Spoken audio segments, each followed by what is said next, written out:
Okay, so therefore, as this alternative way of thinking of this, right? This is not just one function, even though I can expand it and I can see it like that. This is a function of a function. Do you get that idea? Like, I'm squaring, which is a function. I'm applying a function to a function, okay?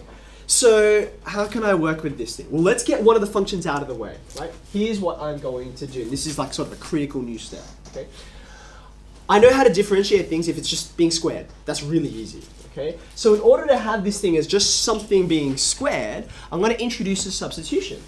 I'm going to say let, and this is why I used u and v yesterday, because they're kind of traditional sort of names for this.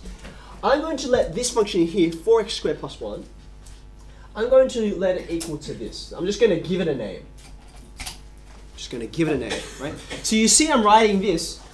U is a function of x, right? That's what we said before. I'm just going to name it u. Okay. Now, I don't really need to say that, you know, that bracket there, u bracket x, I'm sort of just implying that, just like normally when you see y equals, right? You know y is a function of x. So this is true, but I could just say u equals that. Okay. Now just have a look at this for a second. This function, u, okay, I can differentiate this, can't I? I can differentiate this by itself. Except it's not dy on dx, is it? Because the original function is not called y. The original function is just a label, it's just called u.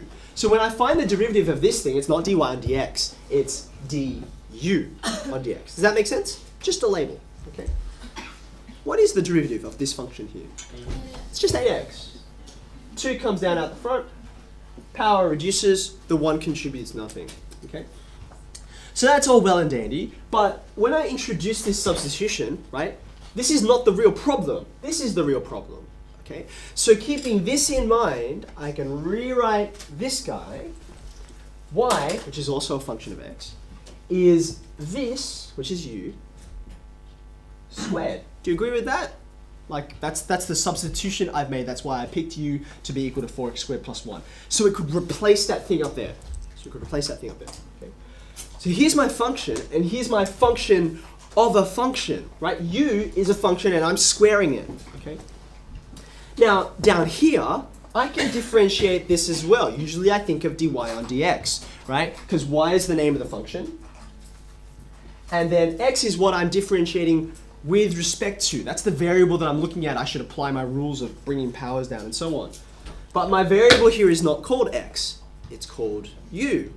So it should not be dy on dx. It should be dy on du. Do you see that? So I'm differentiating this with respect to a different variable, u. With respect to a different function. Okay? But this is great. This is just u squared. This is the simplest it can get. Well, not the simplest, but it's where we started for calculus, right? I just bring the power out the front, and I reduce the power by 1. That's all there is to it. Okay. So now let's think about what this means. 2u, okay, is this derivative, and 8x is this derivative.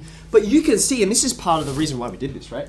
Like, this notation here is meant to indicate rise over run, right? Rise over run, rise over run. They're different rises and different runs, okay? The rise, in this case, is exactly the same run in this case, right? They're the same quantity. Do you see that? So this is more than just, remember I said, like d on dx, right? Remember I said this is an operator. It operates on functions, okay? It's more than just an operator, right? It is actually meant to indicate a fraction. And so on that basis, we can work with it just like we work with normal fractions. What am I after? I'm after that. I'm after the actual derivative. You can see the actual derivative is a fairly straightforward combination of these two, being that these are fractions, right? I can say, what I really want is dy on dx. So it's a simple matter of multiplying these two derivatives here, right? dy on du times du on dx, right? Because these du's here and here, in a manner of speaking, can cancel. It's a bit weird that we're cancelling them, because remember what these things are, taking a limit. These things are actually both, in a way, 0, okay?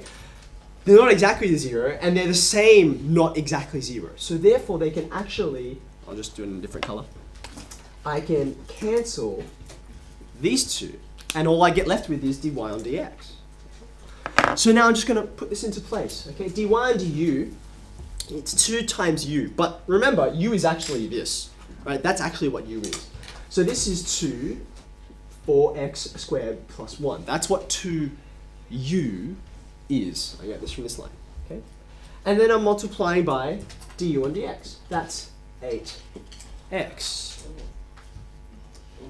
Okay, so let's see here. So I have 16x, 2 times 8x, outside of 4x squared plus 1, which if I just want to make it really obvious, I'll expand out. I don't need to, but I will.